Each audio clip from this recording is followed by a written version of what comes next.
According to TalkSport, Dillian Whyte now says that he wants a rematch with Anthony Joshua next, rather than the Fury Wilder winner and a shot at the WBC strap. They say that he said this on an Instagram story, which was put up by his trainer Xavier Miller. I have been to Xavier Miller's Instagram page and the story is no longer there. I guess it's expired or whatever. But yeah, they said that Dillian Whyte replied to Xavier Miller saying, "We want the winner of Wilder Fury 3. Dillian Whyte apparently said, "No, I want AJ next." And this is interesting to me because Dillian Whyte has been pursuing the WBC belt for years. He's been pursuing Deontay Wilder. He's been pursuing Tyson Fury. He hasn't really been pursuing Anthony Joshua. Now, he might say different, but he hasn't been anywhere near as vocal. That's what we can say in terms of trying to get a rematch of AJ as he has been about trying to get a fight with Wilder or Fury. Nowhere near as vocal. Also, he had the opportunity to fight Anthony Joshua. I think it was late 2018, early 2019. He says that the deal wasn't right. He didn't like certain terms and conditions, so he decided to turn it down. But he was given that opportunity. It's not like AJ's running from Dillian Whyte, right? AJ offered him that opportunity. Dillian Whyte decided to turn it down and then continued pursuing Deontay Wilder. Continued going for that WBC belt, despite the fact that Wilder was giving him the runaround. Tyson Fury seems to be giving, let me not say he's giving Dillian Whyte the runaround, but remember when Dillian Whyte agreed to fight Tyson Fury for the Diamond belt? And Tyson Fury said, yeah, let's get it on. The WBC said they'd sanction it after Tyson Fury said, if you can make the fight for the Diamond belt, I'll fight Dillian Whyte. And then he didn't end up fighting him. Okay? So it hasn't been easy for Dillian Whyte to try and secure a fight against Wilder or Fury for that WBC strap, but he's kept on going down that road. And he hasn't pursued the rematch of AJ in the same way. But now, all of a sudden, it all changes.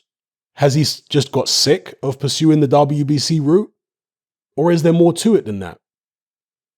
Well, Anthony Joshua got knocked out by Andy Ruiz, as we all know, back in 2019.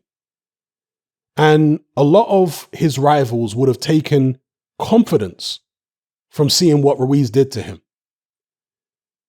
The turning point of that fight was in the third round when Andy Ruiz landed a left hook on Anthony Joshua's ear and sent him to the canvas. Dillian Whyte, of course, is famous for his left hook. Dillian Whyte hurt Anthony Joshua in their first fight with his left hook. So I think, look, Dillian is a very outwardly confident person. But I've always personally believed that he wasn't overly keen on fighting Anthony Joshua anytime soon. In fact, correct me if I'm wrong, but there may have been a time over the past couple years when Dillian Whyte said, I'd rather go win a world title and then fight Anthony Joshua in a unification. Correct me if I'm wrong, but I vaguely remember him saying something like that. So, in my opinion, he hasn't been overly keen on pursuing that rematch because I do believe that he lives with the memory of that devastating knockout defeat to Anthony Joshua in the back of his mind. The Povetkin fight may have given him, and I'm talking about the rematch, it may have given him the confidence to say, you know what? It's now time to pursue the rematch with AJ. Because he got knocked out cold by Povetkin in the first fight, ran it back immediately, and destroyed Povetkin in the rematch. That is going to give you a kind of confidence which it's difficult to get any other way than going through such an experience. Do you understand what I mean? Because you never know how you're going to react when you get knocked out. And if you don't go for the rematch, you could build yourself back up slowly and what have you, but you may still have certain reservations about facing that particular opponent again. You may be spooked by that particular opponent because of what he did to you. It's like the old saying, what doesn't kill me only makes me stronger. And Dillian Whyte would have almost, look, he was confident going into the Povetkin rematch. That was clear. But there's one thing, excuse me, there's a difference between knowing the path and walking the path. He walked the path in that Povetkin rematch, destroyed the guy, got him out of there. And as I say, the confidence you gain from doing that to somebody who just a few months earlier had laid you out.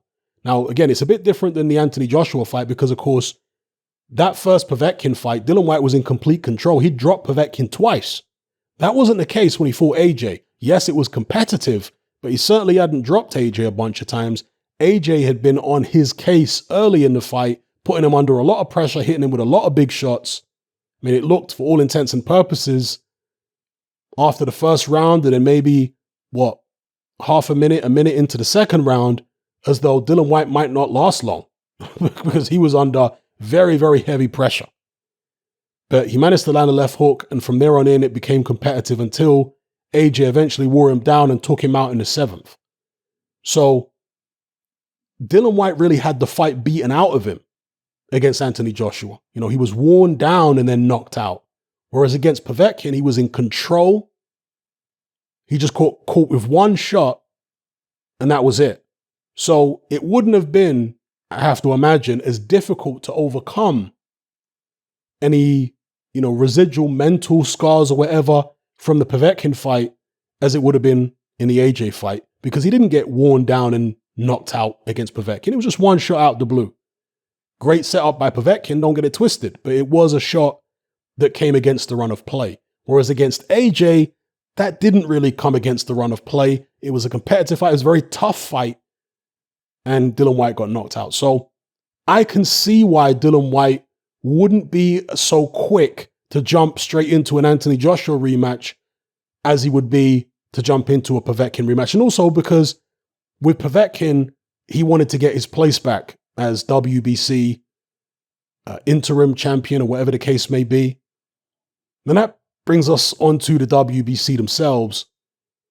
Perhaps they've told Dillian Whyte, maybe all of what I've said in terms of Dillian Whyte being more confident now taking on Anthony Joshua because of what happened to AJ against Ruiz, and also because of the confidence he gained in avenging the loss to Povetkin, the devastating knockout loss. That's made the difference. That's why he's now pursuing AJ. But it could also be the WBC have told Dillian Whyte, look, you're going to have to wait for however long to get your shot at the WBC. And Dillian Whyte's thought to himself, you know what? I got knocked out by Povetkin. I managed to run it back. But how many more dangerous fights do I really want to take before I get a crack at the world title? And at this point, if the WBC are telling me I'm going to have to wait an extremely long time, I don't want to do that. I'd rather go to AJ and say, hey, AJ, let's get a fight on now. If you want to give me a voluntary, I'm more willing to entertain it now, because that WBC route just seems like more trouble than it's worth. Perhaps it's that, perhaps it's not the confidence thing I've already talked about, or perhaps it's both, maybe a bit of both. You let me know what you guys think in the comments below, but I do find it interesting that Dillian Whyte seems to, at least according to this particular social media post, be shifting his attention away from the WBC and now towards Anthony Joshua. So yeah, let me know what you guys think in the comments below.